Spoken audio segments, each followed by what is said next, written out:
Good afternoon. I think we should go ahead and get started. I'd like to welcome everyone to our webinar, which is presented by the North Carolina Commission on Racial and Ethnic Disparities, NC-CRED, for which I serve as Executive Director. My name is Stephen Rayburn, and thanks for joining us. The title of today's webinar is Policing and Racial Justice, Where Do We Go From Here? Obviously a timely and important topic, and a good question. We've assembled an impressive panel of experts, I believe, to help us answer that question.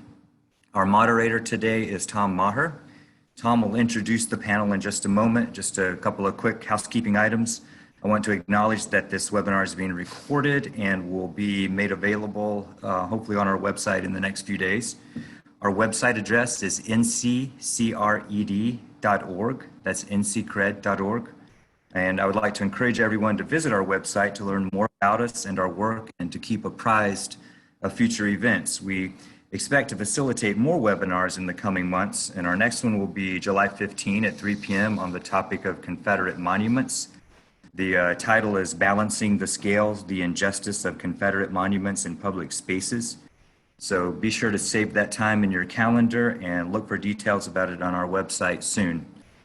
Briefly, NC-CRED is a nonprofit, nonpartisan organization comprised of more than 30 criminal justice stakeholders from throughout the state, including judges, public defenders, police chiefs, district attorneys, scholars, and advocates, all committed to identifying, documenting, and reducing racial disparities in our criminal justice system. The recent murders of George Floyd and Breonna Taylor and other Black people is shining a bright spotlight on many of the issues NC-CRED has been grappling with for years. We are encouraged by the hundreds and thousands of people throughout North Carolina and the nation who are gathering to demonstrate and protest and opening their eyes and hearts, some perhaps for the first time, to the injustices, structural racism, and white supremacy intrinsic in all our institutions and systems. We're hopeful that this truly is an awakening and a tipping point in history. We have a lot of work ahead of us, though, and NC-CRED is committed to doing that hard work, and we hope you'll join us. Again, our website address is www.nccred.org, so please check us out. You'll receive an email through Zoom from me within the next few days asking for feedback on the webinar, and I would appreciate it if you would take some time to respond. I'm very interested to get your feedback, including suggestions for future webinar topics. Finally, you'll notice on your screens a chat button where you can ask questions. Feel free to do so throughout the webinar, either for a specific panelist or the panel as a whole. Tom and I will be fielding those, and we'll get to as many as time permits. As I mentioned, Tom Maher is our moderator today. Tom is Executive Director of the Center for Science and Justice at Duke University Law School, where he also teaches criminal trial practice. Prior to Duke, Tom served as Executive Director of North Carolina's Indigent Defense Services, IDS, for about 11 years. Previously, he was Executive Director of the Center for Death Penalty Litigation and was in private practice before then. He spent 2 years clerking for the United States Court of Appeals for the Seventh Circuit before entering private practice. Tom earned his undergraduate degree in 1979 at Northwestern University and his law degree in 1982 at the University of North Carolina, Chapel Hill. Tom? Thank you. And I'm really excited to be able to be moderating and listening to today's webinar on policing and racial justice. As Stephen mentioned, and as everybody knows, the murder of George Floyd, Breonna Taylor, and so many other Black people has sparked a really passionate and ongoing protests and movement across the country and internationally. These protests have brought a renewed focus on issues that had been around for a long time, on policing, from the use of excessive force to discussions about what is the appropriate size or role of a police force. We've seen some immediate moves to address the issues. Minneapolis City Council recently voted to amend their city charter to allow the police department to be replaced by Department of Community Safety and Violence Prevention. There are competing bills in the U.S. House and Senate that differ on how they address chokeholds, qualified immunity, no-knock warrants, and other issues. And here in North Carolina, as you all probably know, the governor has created a task force that will address racial equity in the criminal justice system. But while reforms are underway, we continue to see police violence against Black people. The recent shooting of Rayshard Brooks in Atlanta, the rest of the officers involved in the recent incident in Wilmington, which officers were recorded discussing killing Black people. NC-Cred has worked to bring together a panel of people with different backgrounds and experiences to discuss these issues. We have Chief C.J. Davis, Chief of Police in Durham. We have Professor Chavis from Wake Forest University, Greear Webb, an organizer and student at UNC-Chapel Hill, and Frank Baumgartner, Professor of Political Science at UNC. Before I introduce them, let me explain a little bit of how this will work. I'm going to give each of them as much time as they need to talk about these issues from their background and their perspective. As Stephen mentioned, we encourage you to ask questions through the chat function. This will be reasonably informal, so if a question comes up to a particular panelist, we will address it to the panelists and give them time to talk about it. First, I'd like to introduce Durham Chief Police Cerelyn C.J. Davis. Chief Davis has more than 32 years of dedicated service in the law enforcement profession. Known for her emphasis on employee wellness, community engagement, and efficient police operations, she is the first African-American woman to lead the Durham Police Department. Prior to coming to Durham, Davis spent 30 years with the Atlanta Police Department, where she learned the essential elements of community engagement and relationship building as a young officer. There, she rose through the ranks, ultimately serving in the role of deputy chief before retiring in June of 2016 to accept the position of chief of police for the city of Durham. Most notably, in August of 2019, Chief Davis was sworn in as a 42nd president of the National Organization of Black Law Enforcement Executives. After serving the organization for more than 20 years, Davis' priorities are to continue work outlined in the organization's new strategic plan, which includes criminal justice reform, community engagement initiatives, and gun control. She also seeks to expand the Law in Your Community training, which emphasizes safe encounters between police and their citizenry, specifically focusing on young adults of color. Chief Davis was also appointed to the board of directors of the International Association of Chiefs of Police, where she serves on the Financial Review Committee and the Trust Initiative Committee. She is a member of the North Carolina Association of Chiefs of Police, a recent appointee to Governor Roy Cooper's Criminal Justice Education and Training Standards Commission, member of the Durham Rotary, Delta Sigma Theta sorority, the Lynx Inc., and other professional affiliations. As an advocate for the advancement of other women in her field, Davis has used her experience and leadership acumen to leverage mentoring relationships for women in a variety of career fields. She has a bachelor's degree in criminal justice and a master's degree in public administration. It's also worth noting that she recently testified, I believe, before the Senate Judiciary Committee on the topics that we are addressing today. Chief Davis, you've obviously been involved in policing for many years. You've risen through the ranks. You've given a lot of thought to these issues, and we're interested in hearing your thoughts on how did we get to this point, and more importantly, what needs to be done to make real and lasting change.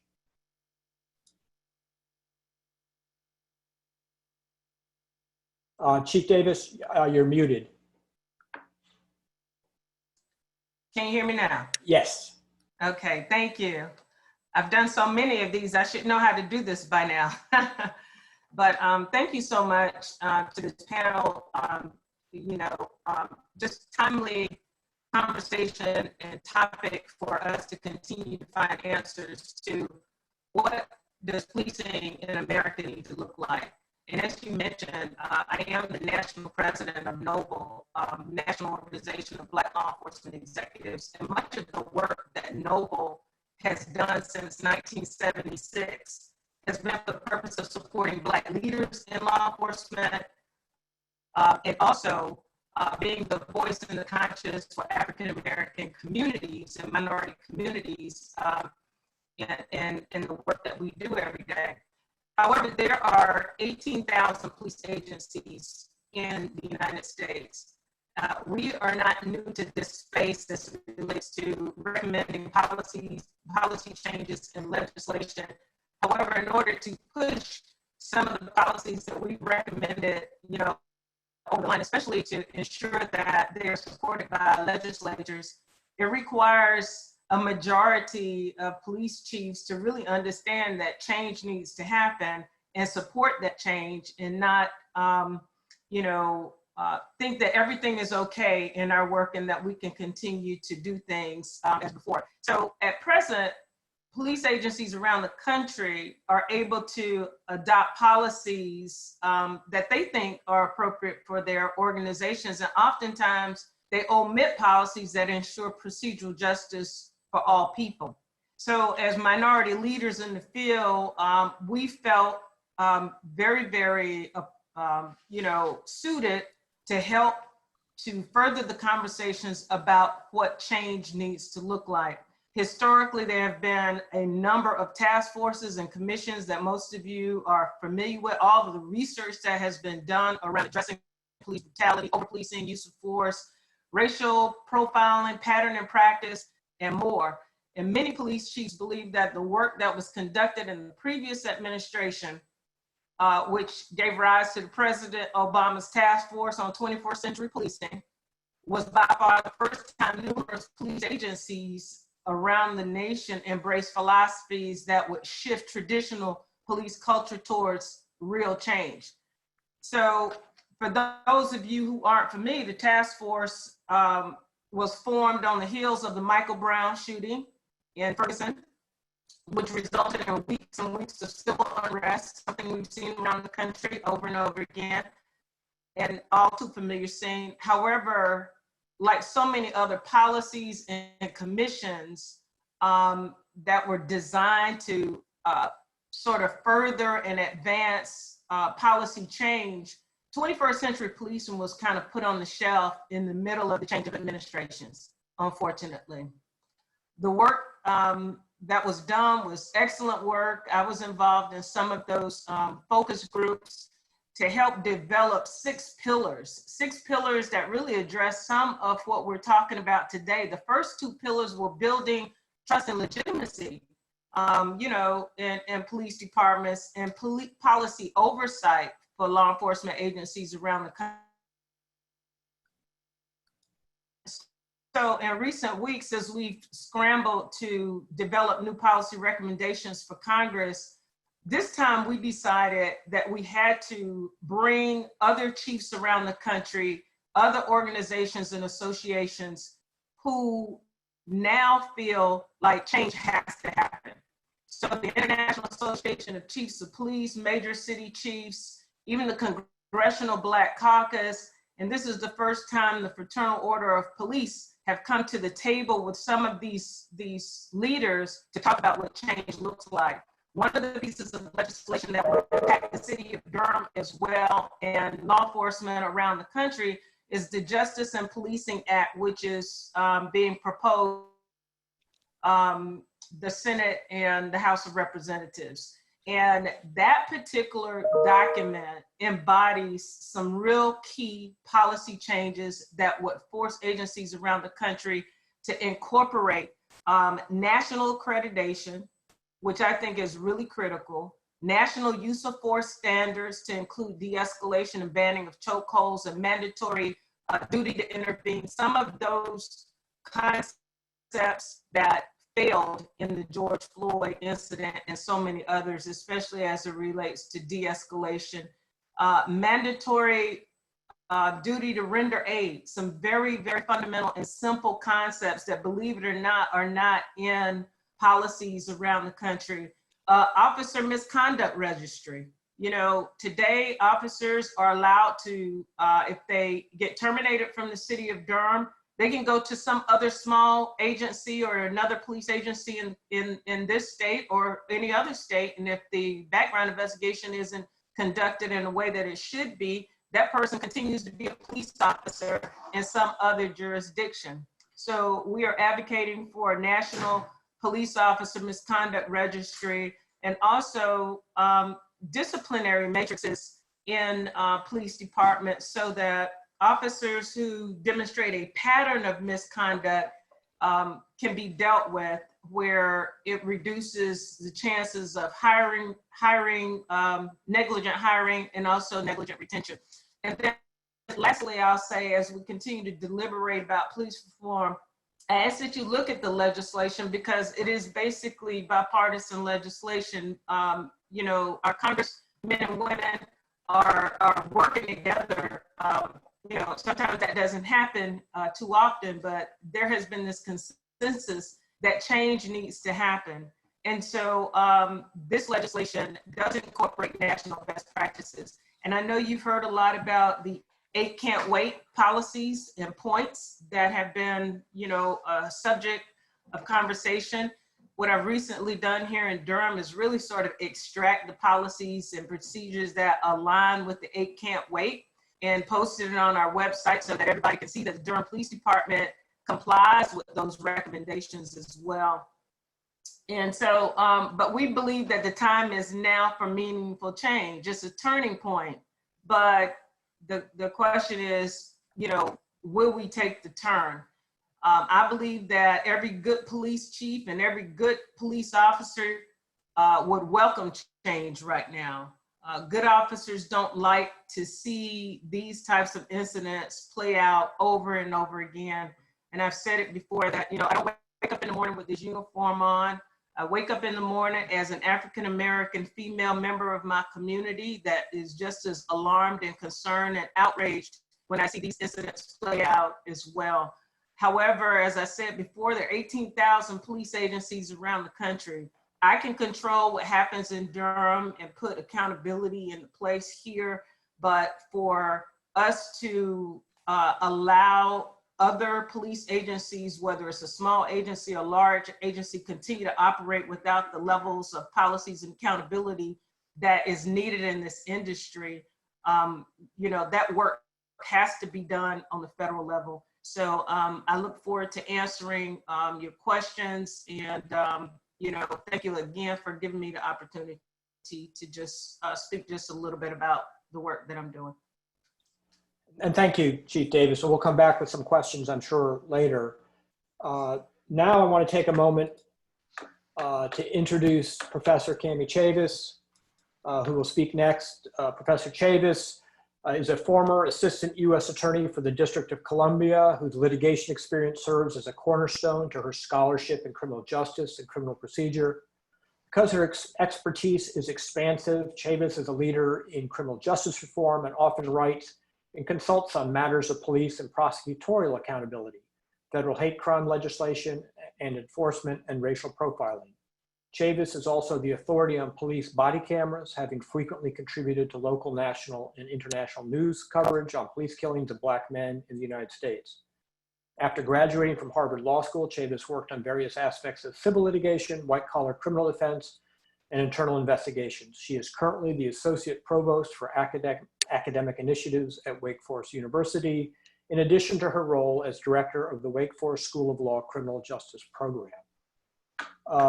Professor Chavis, you've obviously studied these issues in policing and reform, including police accountability. How is it that we still have this problem? And from your perspective, what are the most important things that can be done about it to have real and lasting change? Right. Well, thank you. So before we kind of talk about solutions, I think it's really important to talk about the culture, that the police culture that we're dealing with. And so when I think about the characteristics that define modern police culture, there are 3 significant things that we know. And these have been studied. One, unfortunately, is that when asked, many police officers themselves believe that violence is a necessary part of their duties. So we're beginning with the idea that violence is a necessary part of the job. There's also group loyalty. And again, if you are a police officer and you are in various situations, some of them very dangerous, you want people, your colleagues there to protect you. And so we have a group loyalty that exists. Unfortunately, and this can be helpful in many situations, unfortunately, what we see on the other side of that sometimes prevents us from being able to hold police officers accountable. And we have the blue code of silence, or blue wall of silence. The third defining characteristic that we've seen over the last several decades is a lack of supervision and discipline for problem officers. And so I'm doing my air quotes for people on the phone. So when we think about many times, if you were to look at a particular police agency, you would find that it's only a very small percentage of officers that are causing the greatest amount of harm, right? The greatest amount of complaints are generated by a small number of officers. And so what that means, is that either those officers feel free to continue doing that, engaging in that behavior, and they also, others in the department can look and say, well, they did this and nothing happened to them, and so it permeates the entire culture. So we have to have that basic understanding that these are unfortunately some characteristics. They're not the only characteristics of modern policing, but they are some that are very problematic. And then when we add that culture, and so a lot of things, and you won't find, there are a lot of police chiefs, law enforcement executives who understand that that these are the problems, and so they work internally to change them. But when you take that culture and the overlay or the interplay with racial bias in our society, it's a really toxic combination. So, and we can see this, and I know that Professor Baumgartner will talk more about racial profiling, but we see at every single instance within the criminal justice system, there are racial disparities. And the beginning of that is kind of, we can go back to the creation. I talk to my law students about the creation of the criminal law. If we don't give officers the authority in the beginning, then we can help a lot. But policing is often the entry point to the criminal justice system. So, and we think about Blacks are stopped more than their white counterparts. When they are stopped, they are searched more often, and then when they are arrested, uses of force, and every type of use of force. And I have studies on this, every type of use of force, whether it's, so we go across the entire use of force continuum, thinking about just putting your hands on someone, using your OC spray, using a less than lethal taser weapon, all the way up to your service, using your service weapon, your gun, against someone. Every single instance, African Americans, Blacks are disproportionately force is used against them. And then we can go beyond that and think about when people are prosecuted, they're prosecuted more severely. They face more severe charges than their white counterparts for the same behavior. So we can't divorce the culture of policing from the bias that exists and the toxic combination. So then the question is, well, what do we do about all of this? And I loved what the chief said, because there was, we have a lot of answers. We don't have, one magic answer, but we are not at a loss for solutions. And a huge missed opportunity was the 21st Century Task Force on Policing and the failure of local governments to codify the provisions within that. And I will talk about, I am a fan of federal involvement when it's necessary, and it has been for so long necessary in the area of policing, but states and local governments are not without solutions. And so the Justice and Policing Act is, as the chief said, has a lot of the solutions that we know can attack with precision some of the cultural problems that I talked about. But the problem there is that I am not as optimistic as the chief that this will be passed with the swiftness that we need it to. And so what that means is that states and local governments have to act. Again, we're not, the problem of policing and the police violence is not new. This is what we are in right now, is another cycle of renewed attention to it.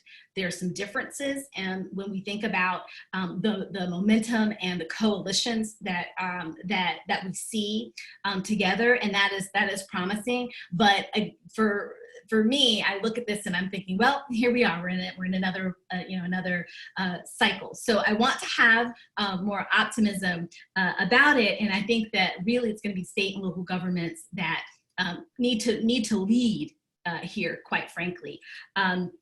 And so a couple of things that we can think about in terms of doing, I'm happy to talk about during the question and answer, but anything that we do with respect to police accountability, it must involve the consent of the community. There's not a police chief that I'm familiar with in the country who doesn't believe that they are already engaging in community policing. We hear, oh, community policing. We're not going to have the trust and legitimacy we need without creating partnerships and involving communities. The problem is that even though we all say that, we really have to investigate, but who's really, what does it really mean, and who's really doing it. And so a lot of things, and I'll just take one example of police worn body cameras. So helpful in terms of accountability. Again, not a magic, not a panacea of reform. It's not going to be the one thing that carries the day. Sometimes the more footage you have, the more difficult it can actually be to discern, what happened, what was reasonable. But when we have something like that, we also have Black communities are already so over surveilled. And so when you introduce those cameras into communities, you must do so with the consent of the community, and the community needing to be at the table and being informed about what's happening and needing to be at the table. And that hasn't been as large of a problem when we think about technology and how it can help us with accountability, with public safety and accountability. But in some areas, this is really the use of drones and aerial surveillance without the community even knowing that it exists. And so we don't want to get there. So we want to make sure that our community is at the table. And finally, we have to have, again, as the chief said, we have to have our rank and file police officers at the table. If one thing that we know, just going back to just democratic theory, is that if those who are most impacted by the reforms, if they don't have a say in it, if they're not at the table, then those reforms are not going to be sustainable and they're not going to be effective. And so I'm so happy that we have at this point, what I do think is different is we now have a number of people, a number of leaders within the criminal justice system, former prosecutors like myself, chiefs like Chief Davis, who understand the problem and who want to work to fix it, and who also understand that public safety and civil rights are not mutually exclusive principles. We can have both. Thank you.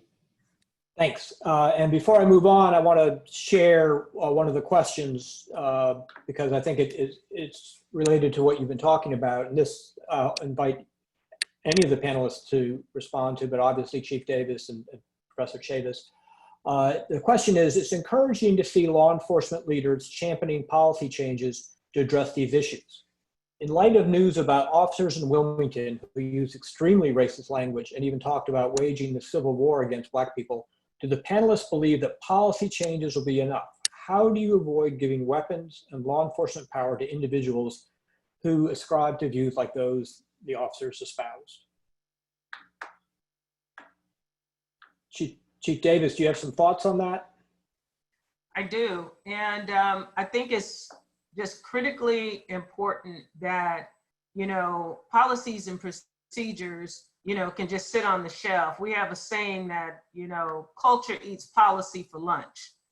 And police culture is something that has to be monitored. There has to be oversight. There has to be, you know, a lot of cities don't have what we call integrity units, integrity checks. And integrity checks are basically, you know, inspecting what you expect in an organization and having that level of oversight, surfing the social media sites. We have policies about social media. Our officers know that it doesn't matter if they're at home on their personal Facebook pages or whatever. If you say anything that will discredit the department or show or demonstrate values that aren't congruent with the values of the Durham Police Department, you'll be brought up on charges. We've had instances like that. We've had recent instances like that we're currently looking into now. And this is an area that, you know, we continuously, not just with social media, but just encounters, traffic stops, how you communicate to people. You know, what is the appropriate way to talk to an individual just on a regular traffic stop. So you're absolutely right. But as I said before, there's 18,000 police agencies around the country, and everybody might not be, you know, taking a surgical look into those behaviors and things that are happening at those lower ranks, boots on the ground in police departments. And, you know, Ms. Chavis was absolutely right. We need in the state of North Carolina to embrace policy changes. You know, in this state, we need to embrace policy changes. You know, my voice is on a national stage because I'm a minority voice on that national stage, and trying to further those types of cultural shifts. But in the state of North Carolina alone, being on the commission, those are some things that I'll be talking to our commission about. How do we make sure that police agencies around the state are complying with various types of policies and procedures? Thank you. Professor Chavis, any further thoughts on the issue of identifying officers who really shouldn't be in the police force? Yeah, I think that, and I've said this before, but you know, and I know we'll may talk about training and the like. You have to train police officers just like any other profession. People want to get better. We need training. We need, you know, our professional credentials and the like. But I'd rather not train away, be in a situation where I have to train away someone who has a propensity for violence or someone who has a overt racial bias.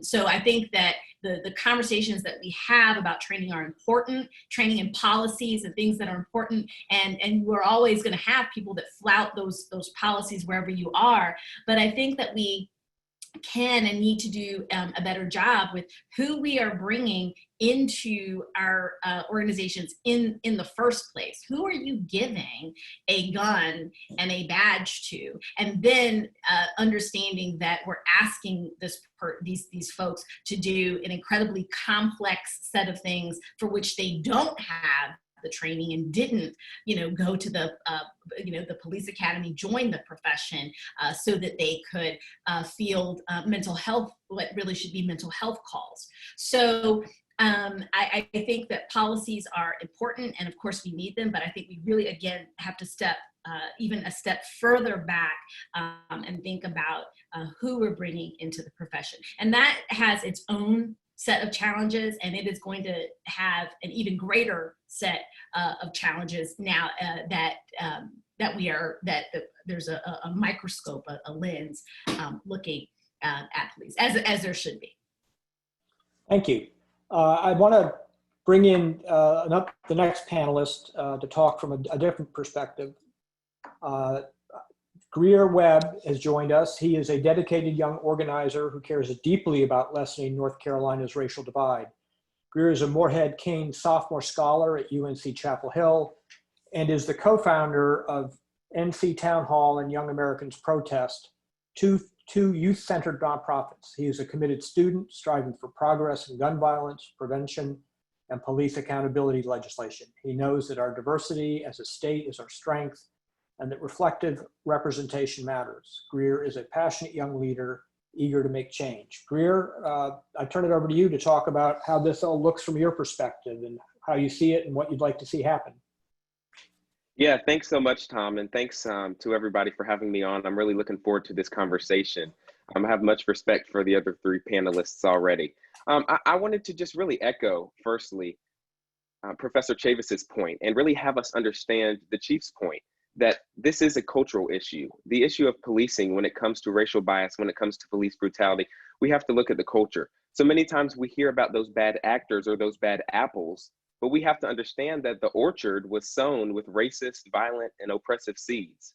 And so we need to understand that this cannot just be reformed, this needs to be a transformation if we are truly about reducing acts of police brutality. You know, it's important that we look at all perspectives, as you mentioned, Tom, and that we think about different ways to address this. But what we know is that we must have a commitment to act and to address it now. And there's no more time to wait. And so we really need to look at what does that mean? And so I'm grateful, as you mentioned, to be a co-founder of Young Americans Protest and be involved with getting youth involved with policy change and with politics and kind of destigmatizing politics and making sure that young people have a voice. And so it's super important that when we look at these solutions, you know, training was mentioned. And there are many studies out there that show that just focusing on police, increasing police training is not the answer. Minneapolis police, are well trained. And so Professor Chavis mentioned, you can't train away violent, racist, biased behavior. And so we really need to make sure that we are looking at who we're selecting to become a police officer. We also have to look at reallocation of funding. And I know, and we'll get into this later, there's a big stigma around defunding the police, but I do believe that it must happen. We must reinvest and refund our communities if we are truly about justice and saving lives. And so I'm very interested in looking at what that looks like in the coming weeks and months, because we don't have any more time to wait. And so it's important. Again, Professor Chavis and the police the police chief hit it on the head. Urgency is of the essence. Time is of the essence. And local reforms may be the most impactful. So I'm proud to be working with organizers here in the Triangle, and we formed the Raleigh Demands Justice Coalition. We came together and held a peaceful 4,000 strong protest in the streets of downtown Raleigh a few days after Brother George Floyd was murdered. And now we are increasing the pressure on Raleigh City Council to refund our community, to provide police accountability for Raleigh police officers. And we're really looking forward to having that action come forward. And so we really must understand that everybody is a part of the solution here, younger generations, older generations, policymakers, community members, but we know that it is a cultural issue, and we know that policing came from slavery, right? And I like to say all the time that true change comes from protesting plus education plus policy change. We're really seeing increased education, especially among our white brothers and sisters, which is good. We're seeing an increase of protests, specifically after the spark that was George Floyd. And now we really have to turn our attention and our eyes to local and statewide policy change. And we just haven't really seen a sense of urgency here, as the chief mentioned, at the North Carolina level with that yet. And so that's something that I'm definitely interested in. I'm looking forward to answering the questions. I was scrolling through the chat earlier and I saw the mention of the Asheville Police Department and the training, the increase of training, the investigations that have happened there, really to no effect of increasing justice. I see the comment about Wilmington. That was very disheartening, having family from Wilmington on the coast, and to see those just racist and vile officers get into the department. And so that's why accountability is so important. The chief mentioned the duty to intervene policy. That's all well and good, but if we don't provide consequences for these officers, if we don't say, you know, other officers have the duty, have the role to not only report, but to step in when another officer is committing an injustice against the detainee at the consequence of, at the risk of termination, then that consequence is null and void. That intervening policy is null and void. And so we've really got to put some teeth to these local community oversight boards. We've got to put some teeth to these policies so that the current officers know that it's unacceptable to treat humans as less than human. And so, you know, I'll wrap it up with that, but I do think we need to truly look at reallocating funding. Somebody else in the comments also mentioned that, you know, we're seeing crime decrease in certain places where we are, we're seeing crime increase in certain places where police budgets are increasing. So continuing to throw money at the problem is not the answer anymore. And I think communities are realizing that. SROs, school resource officers, are a part of the conversation. Do we really need officers that have been proven to not prevent school shootings and just solely contribute to the school to prison pipeline? Do we need them in our schools at the middle school level, at the elementary school level in some places in North Carolina? And so I'm really passionate about this issue. I'm passionate about promoting justice, and I'm looking forward to this conversation today. Thanks. Thank you. Let me turn over to Professor Frank Baumgartner. Professor Baumgartner is a professor of political science at UNC. Two of his most recent books include Deadly Justice, about the death penalty, and Suspect Citizens, an analysis of 20 million traffic stops in North Carolina. He continues with various statistical studies of racial disparities in criminal justice outcomes in North Carolina and nationally. And Professor Baumgartner, I'd like you to kind of broaden, I guess, the discussion, because we've been focused on the very pressing issue of police and the policing impact on the Black community and things of that nature. But obviously the issue goes much broader than just policing. It cuts across the criminal justice system at basically every level. I think Professor Chavis mentioned that. So could you talk to us some about how this issue really permeates our justice system? Sure, and let me say what a pleasure it is to be with these distinguished panelists, and thanks for the invitation. I guess the way to think about it, the way I think about it as I've learned more about policing in America, is to simply make a comparison to what was policing like before the 1960s and what is it like today. And how did we get to a system where so many things are illegal and the police have such large budgets and a footprint in our communities, such a large footprint. And I think that the reason why, I mean, everybody wants to be kept safe from violence, and it's fundamental that we also keep our property safe from criminals. But policing is very focused on place. The police behave very differently in different neighborhoods. And I think what we've got in our country, and may be diminishing right now in the last few months, as Greear mentioned, a lot of white Americans are opening their eyes to something that seems silly from the perspective of many of our brothers and sisters of color, that the police sometimes can't be trusted and act violently. And I think that comes as news to many middle-class white Americans.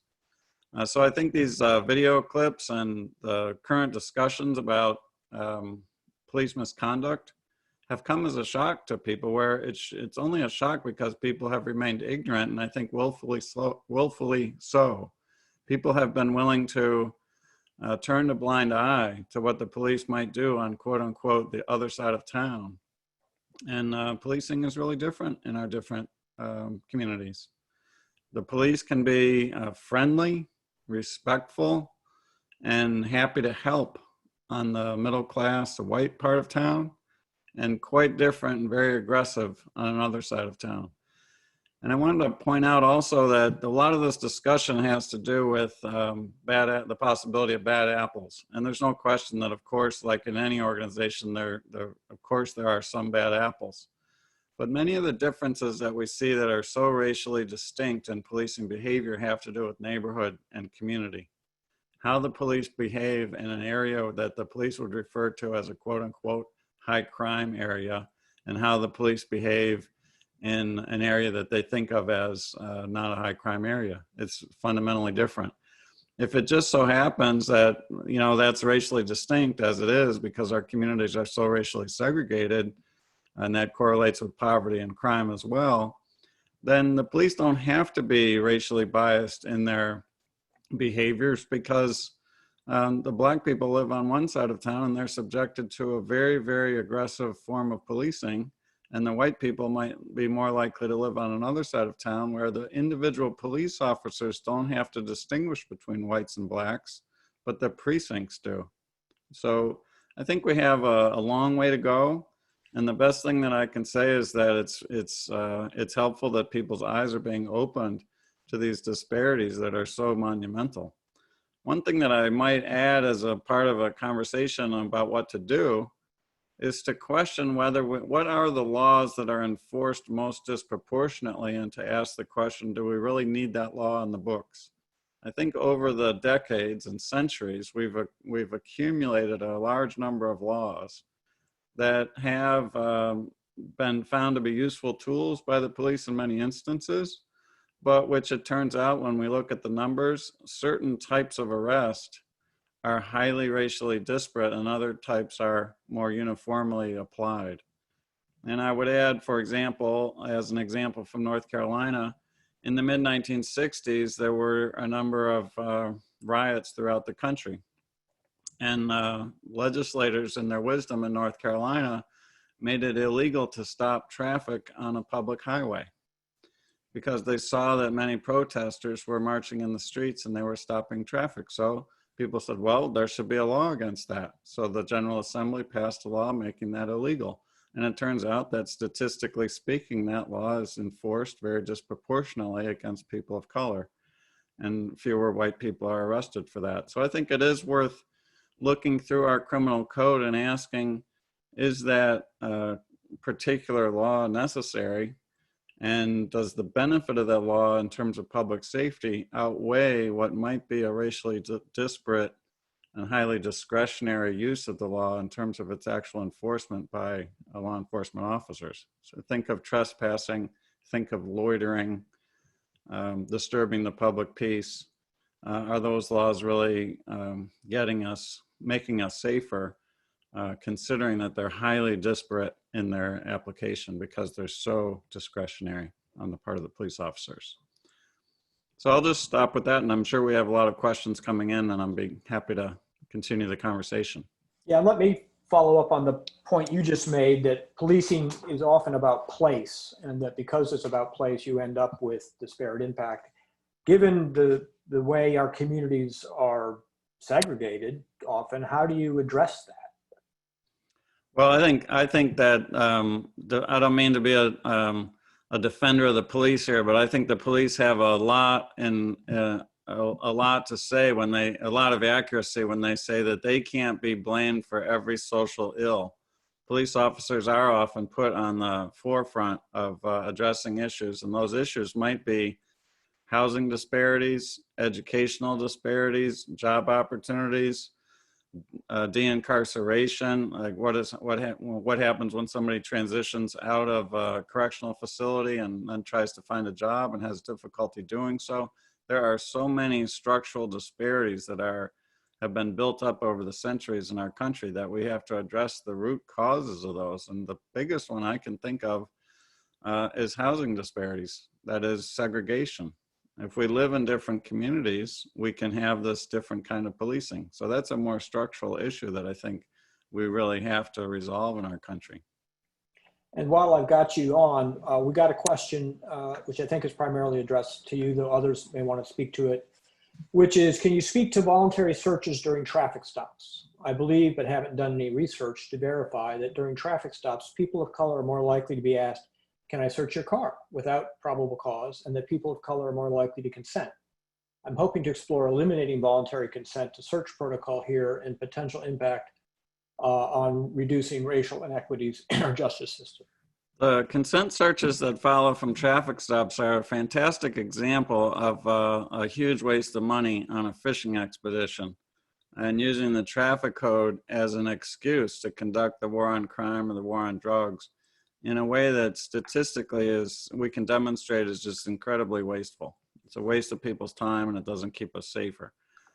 So I would commend the city of Durham for having put together a policy that demands a written form that would be signed before an individual consents to a consent search. So if the police officer determines that he or she has probable cause to conduct a search after a traffic stop or in any other intervention, the officer can do so, whether the citizen likes it or not, if they have probable cause.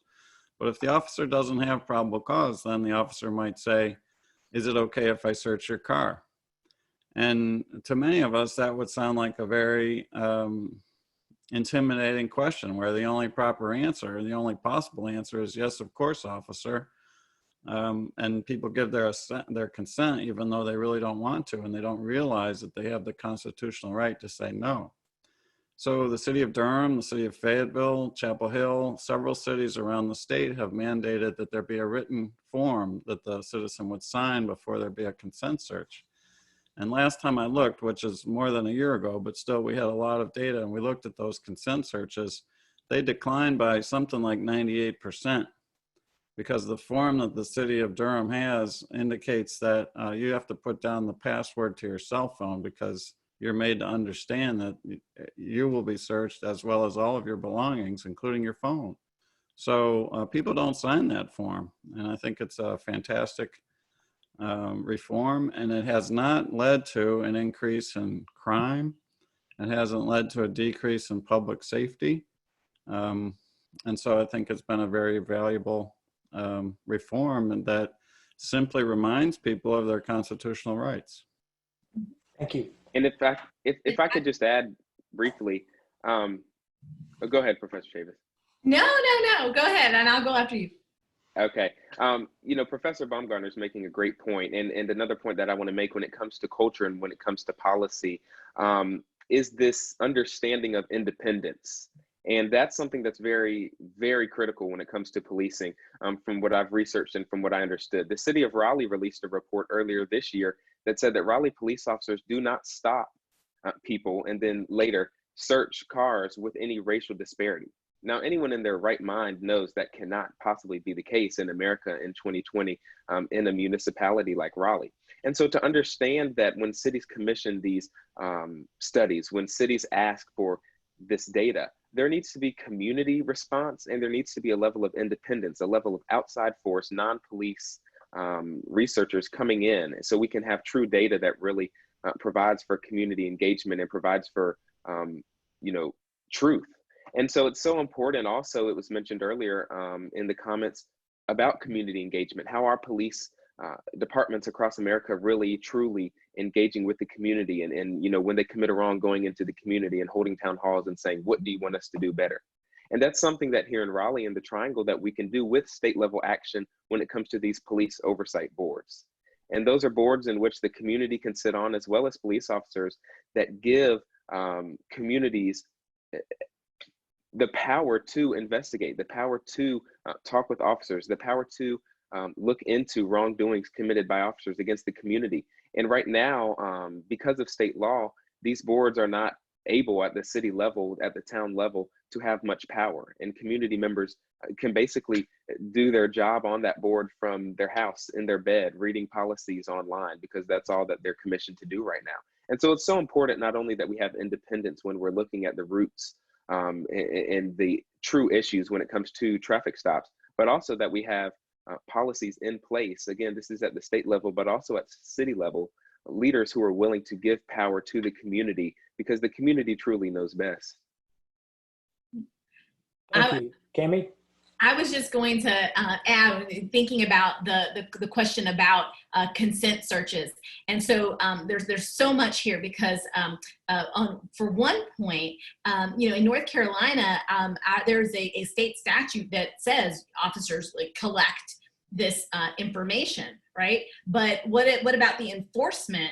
We have to have police departments actually report that data to the state. And so much of what, and correct me if I'm wrong, Frank, but I mean, Professor Baumgartner, but so much of what you were able to find in your book is the suspect citizens we were talking about earlier, is because of that data collection. So it's really important that at a state and local level, we have that data collection, because it allows us to see really what's happening. And even, and I will say one more thought about that is that also, and I think Professor Baumgartner, you found this, but it's true in other municipalities around the country, is that it is a fishing expedition when you are asking these folks to, oh, can I search your car?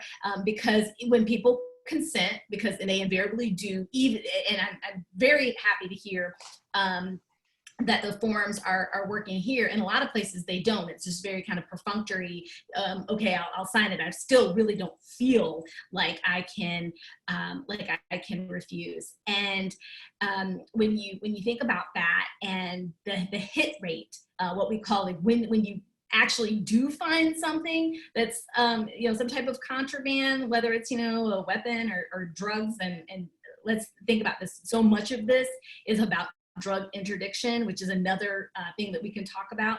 But the point is that the hit rate, you're finding that minorities don't even have the contraband on them in the way that other populations do. And yet they are being targeted. So it's one of these things where it is an inefficient police practice. And so for folks out there who are thinking about smart on crime and efficiency and things like that, there are really different and better ways that we could use to police our communities. And the other thought is that police, they don't have to tell you. That is in the case, the Bustamante case about consent searches. Police officers are not required to tell you that you have the right to refuse to consent. So the fact that you have a sheet or a form that is informing that to citizens is very helpful. It would just actually be best if we did not do the consent searches and that we had probable cause. You needed probable cause. That is one way to change a standard that would change the racial impact. And let me follow up with that point, because one of the panelists, one of the attendees asked, are there any jurisdictions that go beyond requiring a form that in fact require probable cause? Is anybody aware of jurisdictions that have taken that step? I could say that in Chapel Hill just recently there was there's two. I think we should add another element to this conversation. That's also what we understand to be pretextual traffic stops. A pretextual stop would be a stop that's legally justified by some technically illegal action on the part of the driver, but which is really the beginning of a conversation that the officer wants to have for some kind of criminal investigation, usually the possibility of drug possession. But it could be something else. And those things tend to be, we can see it in the data by looking at who gets pulled over for an expired tag, a cracked windshield, or quote unquote unsafe driving, which might be touching the white line or making an improper right turn. So those things are not really serious threats to public safety as compared to drunk driving, running through stop signs, or excessive speeding. Those things really do make our communities unsafe.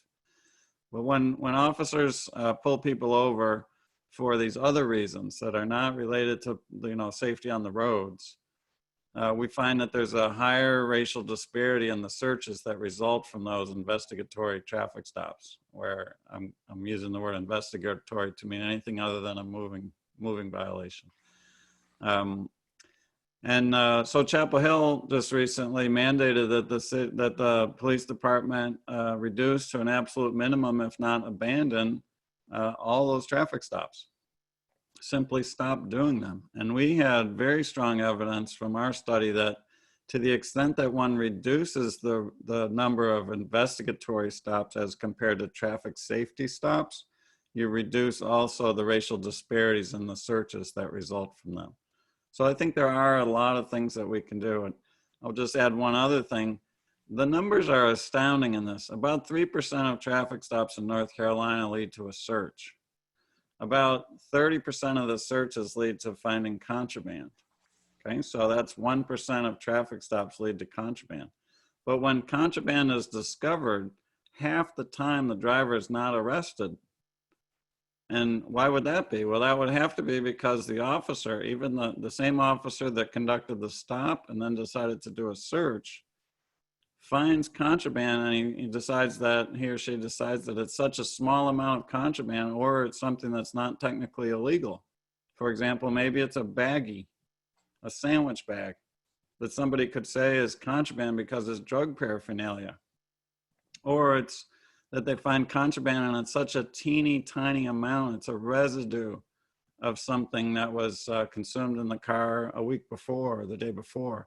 So it's merely residue. So when we look at the number of these traffic stops that lead to a search, that lead to a contraband hit, that lead to a large contraband hit, it's a trivial percentage of the total number of traffic stops, and it's racially biased. So I think it really is worth police leaders throughout the country asking themselves some hard questions about whether the bang is worth the buck. Is it keeping us safe to do these thousands and thousands of traffic stops? One of the first highway patrol officers who came up with this idea of doing large numbers of traffic stops back in the 1970s in the California Highway Patrol explained the system this way. He said, you have to kiss a lot of frogs before you find your prince. And what he meant was Mexican-American drivers on the California highways, that you might have to stop 1,000 such drivers and violate their constitutional right to privacy and come up with a legal pretext to pull them over and have a conversation so that maybe you'll find one drug courier. So police officers have always known that this was a numbers game, and it's just, it's not worth the money. Okay. And while we're talking about the impact of traffic stops and policing in general, we had a question about what is the impact of racial profiling and racialized policing on the mental and emotional health of Black people? And I'm going to turn to Greear to begin with to talk about that, and then anybody else who wants to deal with that may do so. Yes, thank you. That's a great question. It definitely takes a toll on Black folks' mental health. As a young Black man myself, it's overwhelming. I'm definitely sitting now when I drive, when I walk down the street, when I wear a hoodie, with an increased sense of fear of police officers in the area. And so for me, that looks like being more vigilant and understanding my surroundings, understanding, making sure that I'm not being followed, and making sure that I'm walking around in groups when it starts to get dark now. And so it's definitely challenging. It's very upsetting at times. And so it's critical in this moment that Black folks do, especially with the coronavirus, right? This other deadly virus that is affecting us disproportionately, to build that sense of community and to have people that we can lean on to continue to engage in virtual counseling, virtual well-being, and mental health meetings with mentors. I'm grateful to have such a strong set of mentors that continue to check in on me. And so I think it's important, again, when we look at the history of this country, the more than 400 years of the enslavement of Black folks, that definitely takes a toll on your mental health. Here in Raleigh and here in the Triangle area, just talking to some of the families of young Black and brown men that have been killed by Raleigh police, Sohail Mojarrad and Keith Collins specifically, it's just heart-wrenching. And so to be able to lean on mentors, to be able to focus in on your faith or your spirituality, to continue to take time, not to be distracted, but to reflect and to say, you know, what can I do to make sure that I'm recharged and I'm in a place to continue this fight, is super important. And so when we talk about mental health and mental well-being, those are all factors that I think we have to take into account. And right, I think embedded in that question, Tom, was the understanding of the difference in the way that policing takes place and its forms against Black people versus white people. And, you know, you can see that again, to the Chief's point, here in North Carolina. Look at the reopen protests, the folks that want to reopen the state sooner than we are, and they are mainly white and Caucasian. And the way that they marched around downtown Raleigh with guns, they spit in health workers' faces, they got right up on police officers with no masks, and the way that they were treated with such respect, with such you know, non-hostility, is just unfathomable. And to see peaceful protests in Raleigh turn violent and to be antagonized, as I was out there, by police officers is unacceptable. And that does, again, take a toll on the mental health of Black folks. So I think accountability is super important, reallocating funds so that we can, to Professor Baumgartner's point, invest in those areas where police officers aren't truly capable of helping, whether that's homelessness, whether that is environmental racism.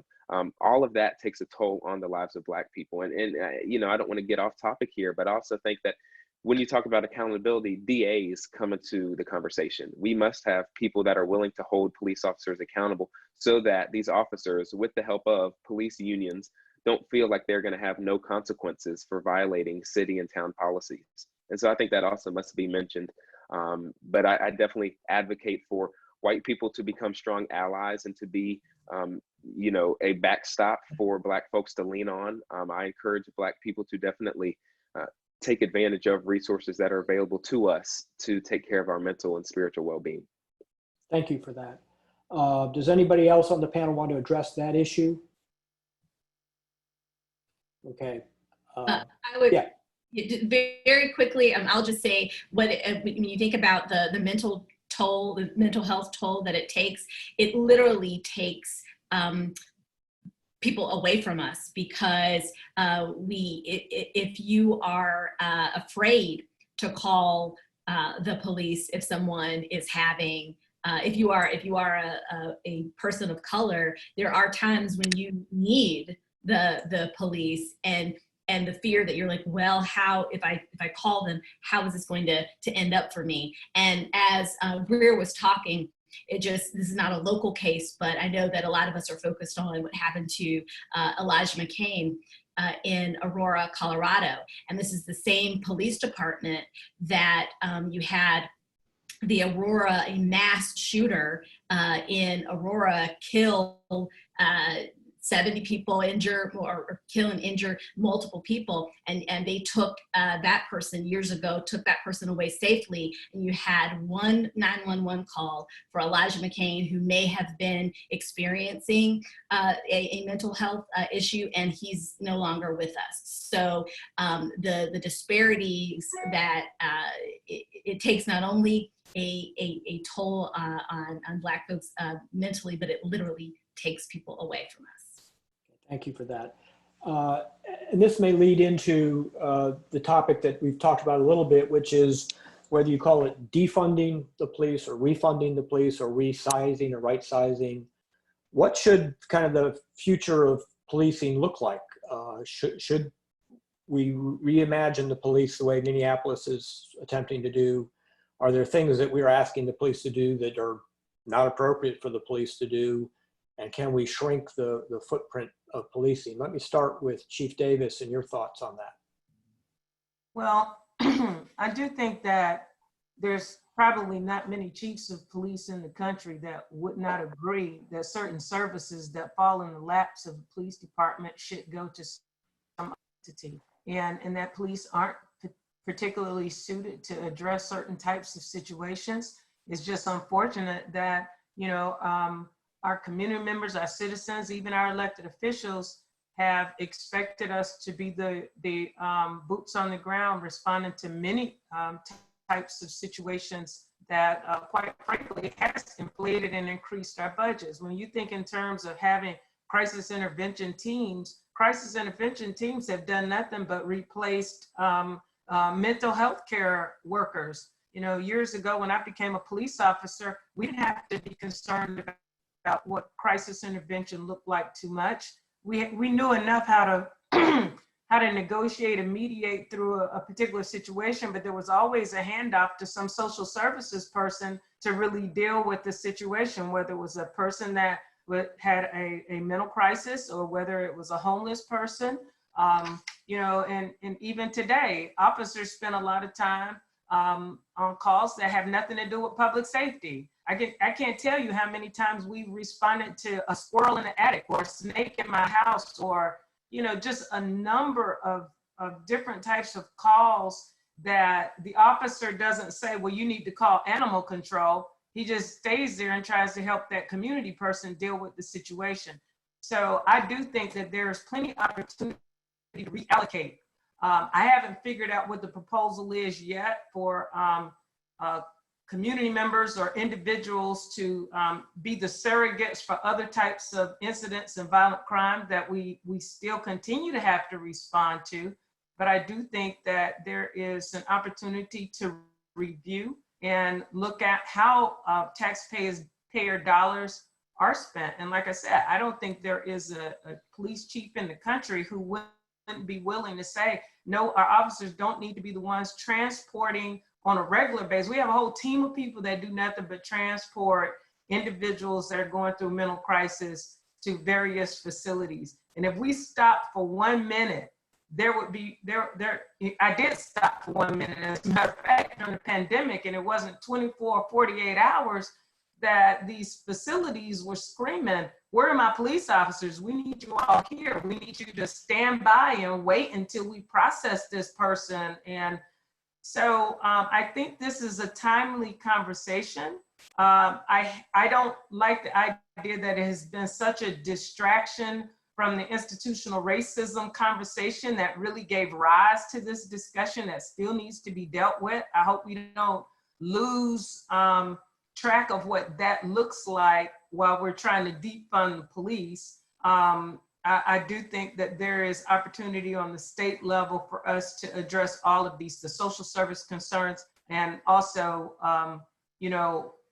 the various policies and cultural changes that we're talking about. I will say also that Professor Baumgartner talked about the consent to search form, and I think that the consent to search form has shifted, the productivity and activity that police officers in the city of Durham have been involved in. I can't speak for other cities. Our probable cause searches have gone up, where our reasonable suspicion types of traffic stops have gone down, which means there are more quality types of traffic stops, as opposed to just, I've got a hunch that something's going on with that guy, and I'm gonna use his broken tail light as a reason to probe or have an investigatory probe.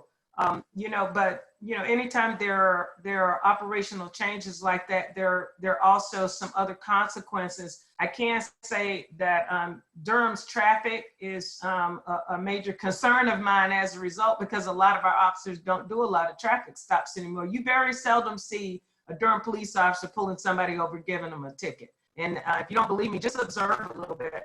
But it has caused sort of a relaxing of traffic enforcement. The other thing that stopped, and I think it was past time that it stopped, random roadblocks. When officers were allowed to just stand up a roadblock at 2 o'clock in the morning or 11 o'clock and just identify a community, and frankly, it disproportionately impacted minority communities. And so I completely terminated any type of random roadblock in the city of Durham. We still participate in the state highway patrols, DUI roadblocks and things of that nature, because we think that that type of work is still really important. But I think it has had a major impact also in the communities that we serve, that we're not stopping 49 good citizens just to catch one individual with a small amount of marijuana. So I just wanted to add that. Thank you. Thank you. And I'd want to let the other panelists talk about this as well, and maybe throw into the equation school resource officers. Policing takes place in our schools as well. It can play a role in the school to prison pipeline. So let me turn this to Professor Chavis, and then anybody else who wants to address that issue. Yes, so I will just say briefly that when we think about having police officers in our schools and having a disproportionate impact, certainly impacting what we call the school to prison pipeline, certain infractions where, that might have one day gotten you a call to the principal's office, now lands you in handcuffs and transported elsewhere. And we've seen some really, egregious cases, not in, nationally. We certainly have seen some egregious cases where this has gone wrong, and officers using uses of force unnecessarily against children. And there are a couple things that when we think about this, why have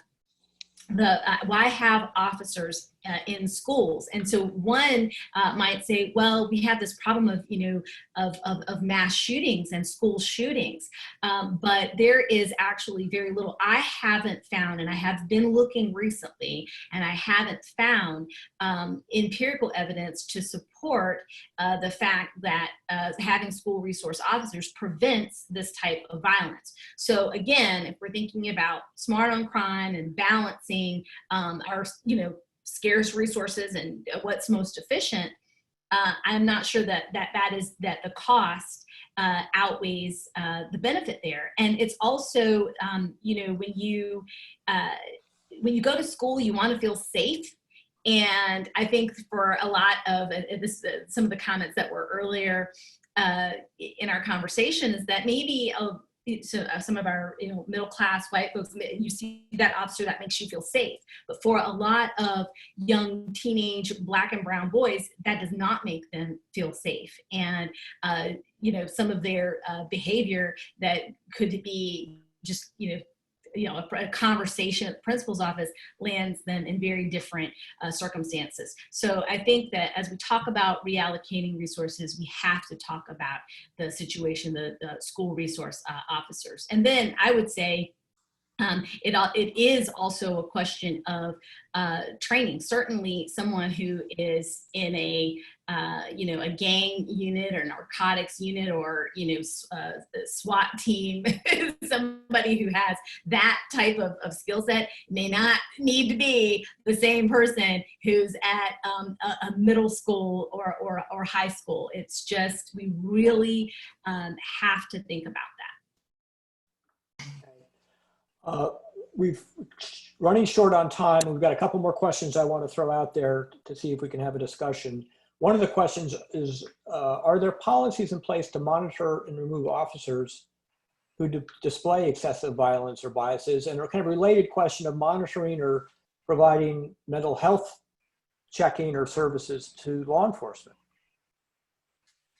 I'll answer that. There are, programs that help to monitor officer behavior, officer crisis when it appears that an officer has demonstrated a pattern of, whether it's being discourteous or even patterns of use of force. But, and I said it earlier that, how I run the Durham Police Department might not necessarily be the case in departments around the state and the country. I'd like to believe that, chiefs are concerned about making sure that their officers aren't ticking time bombs and that, they don't just isolate and investigate one particular case as if it were that one case, but to look at the history of cases that might be similar to that, or just a history in general that might point out some other personal problems that an officer may have, or that this person might not need to be in a police uniform. So there are policies in place.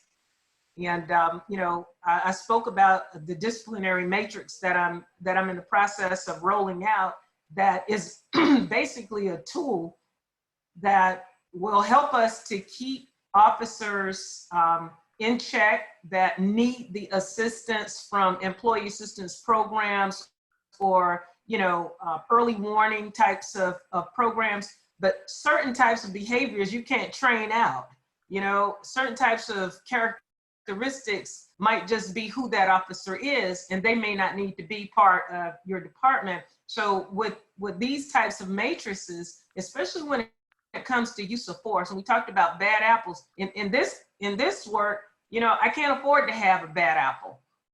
I can't afford to have, because the consequences or the ramifications for keeping someone like that are just too grave. And unfortunately, we do have people who have selected this career that don't necessarily need to be in it. And leaders have to be courageous enough to separate those individuals when they demonstrate that they could potentially harm the community.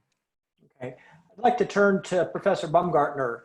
I see you have something to say. Well, I just wanted to commend the chief for saying what she just said about, the police are in a unique position, along with corrections officers in our prisons, that they have the monopoly of the legitimate use of force. They're issued a gun as part of their uniform, and it's a huge trust issue. And some people, unfortunately, could potentially be attracted to the profession because of their desire to engage in violence, and that's completely unacceptable. And I'm just so happy to hear, someone in a position of authority in the police department say so. It is a very important issue.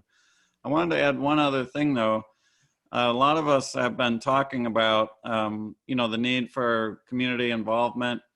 And the chief has mentioned that, accurately, that there's 18,000 police departments in our country, which means that there's a wide variety of circumstances and a wide variety of cultures and leaders within those 18,000 agencies.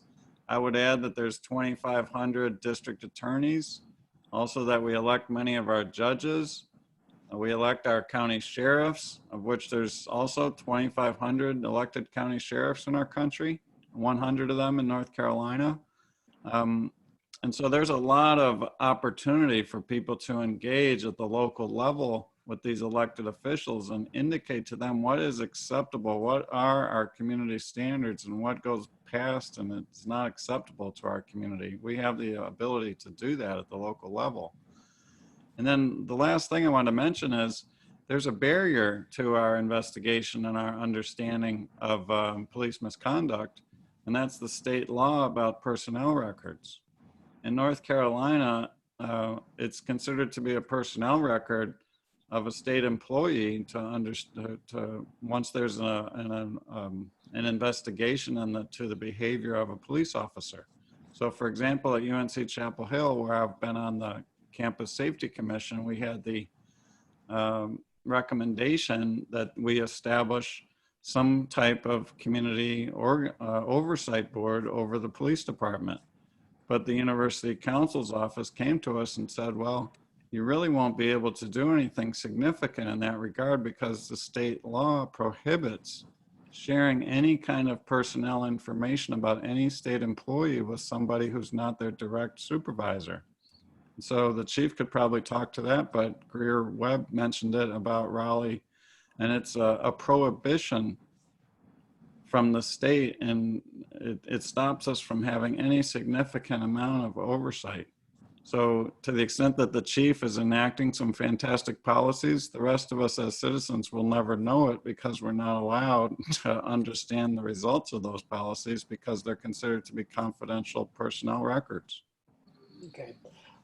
We're just about out of time. I'd like to give each of the other panelists a moment to kind of give a closing thought on the discussion and where we go from here. Let me start with Greear. Sure. Thanks again for having me on. The conversation was very thoughtful, and I'm looking forward to the ways in which we can all work in our own communities and our own spaces to really change and to really move forward in the name of justice when it comes to policing, specifically in North Carolina. I like to leave people with a big three. First, that's donate and educate yourself when it comes to anti-racist organizations. There are a lot of folks out here, specifically Black folks, that have been doing the work for many years and have laid the groundwork for this current movement that we find ourselves in. And so it's important that everyone continues to donate, to put money where their mouth is, and to say, I want to help those on the ground who are creating and rousing up change and really making people uncomfortable in this moment. I'd also say for our white brothers and sisters, as I mentioned earlier, establish yourself as a true ally. Show that you are in the name of justice. Show your Black and persons of color that you work with, that are your neighbors, your family members, your friends. Show that you are in support of this movement, because we all know that Black lives do matter. And we want to know and we want to see actionable support of that from our white brothers and sisters. And the third thing that I'd say is protest. We are in a movement, not a moment. And so now is the time to keep pushing forward. If you are able to, of course, in the midst of this coronavirus pandemic, go out and protest in the streets, protest at council meetings, protest outside buildings. If you're unable to, or maybe you're immunocompromised, protest by writing letters to city council, protest by forcing and pushing your law enforcement, demanding that your law enforcement officials and elected officials act swiftly in the name of justice. And so those are my big three. The last thing that I'll say is that the chief practically hit it on the head, Tom, to your point about defunding versus refunding. And defunding the police means refunding the community and giving the community the support that they need when it comes to housing, when it comes to mental health, separate mental health units from the police so that the community can have that trust. So we should really look at what the word defund means and really look to continue pushing that forward and to continue pushing forward in the name of justice, period. So thanks again. Thank you. Professor Chavis, any final thoughts?